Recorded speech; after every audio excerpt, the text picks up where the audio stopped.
Ada dua sistem kalender yang kita pakai, kalender lunar dan kalender solar.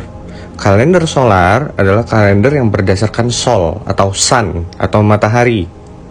Sedangkan kalender lunar itu yang berdasarkan fase bulan. Contoh kalender solar, kalender matahari itu seperti kalender Masehi. Kalau kalender bulan, maka pergantian hari berdasarkan penampakan fase bulan awal alias hilal. Yang mana ini yang dipakai oleh kalender Hijri, kalender Islam, kalender Yahudi, ataupun kalender Tionghoa. Kita sibuk ngomongin hilal, tapi nggak tahu hilal itu apa kan? Saya kasih tahu, ini adalah fase bulan. Fase penampakan cahaya bulan baru itu disebut dengan hilal. Lalu cahaya ini makin hari makin penuh. Setelah penuh menjadi full moon. Full moon ini pasti pertengahan bulan Hijriah. Setelah full moon, dia pasti semakin lama semakin habis. Ini yang disebut bulan tua. Habis fase bulannya, muncul lagi bulan baru. Jadi yang disebut hilal adalah penampakan bulan baru. Begitu.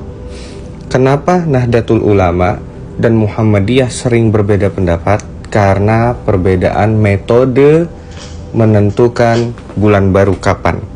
Muhammadiyah melalui perhitungan, sedangkan Nahdlatul Ulama memakai metode yang lebih ortodoks, yaitu Ruqyatul Hilal, melihat langsung hilalnya dengan teropong.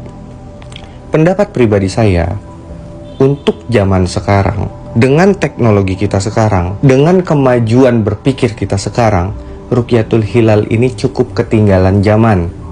Kenapa? Karena polusi, asap itu bisa menutupi pandangan kita terhadap hilal. Maka dari itu saya mengikuti metode Muhammadiyah dalam menentukan kapan saya harus berpuasa dan kapan saya harus lebaran Idul Fitri. Tapi buat kalian yang mau mengikuti metode Ruqyatul Hilal, mau mengikuti pemerintah, itu tidak saya persalahkan. Silahkan, sesuai dengan keyakinan. Tapi bagaimana jika orang berpuasa saat hari raya? Bukankah itu dilarang?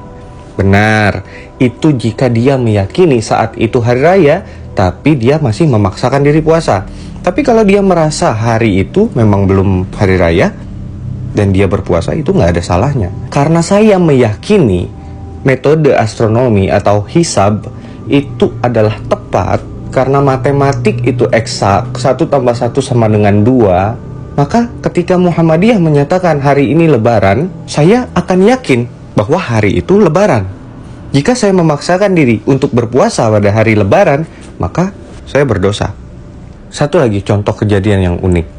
Indonesia itu lebih cepat 4 jam daripada Arab Saudi. Namun sering sekali saya dapati kejadian lucu bahwa Arab Saudi sudah lebaran, kitanya belum lebaran. Dan orang Indonesia yang tidak mengerti kebanyakan ngejudge Muhammadiyah lebaran kecepatan. Padahal menurut Muhammadiyah, masyarakat yang lebarannya kelamaan. Kenapa? Karena hilal itu sebenarnya sudah muncul, namun tidak terlihat dengan teropong. Kalau perhitungan astronomi salah, maka salah juga orang yang sholat itu lihat jam sholat. Yang buka puasa itu lihat jam puasa. Kalau mau pakai Ruqyatul Hilal dan menyalahkan metode astronomi, kapan masuk sholat kalian lihat ke langit. Paham ya? Sekarang semoga semua udah paham mengapa terjadi perbedaan ini. Yang mana yang mau diikuti, silahkan ikuti sesuai yang diyakini tanpa harus menyalah-nyalahkan.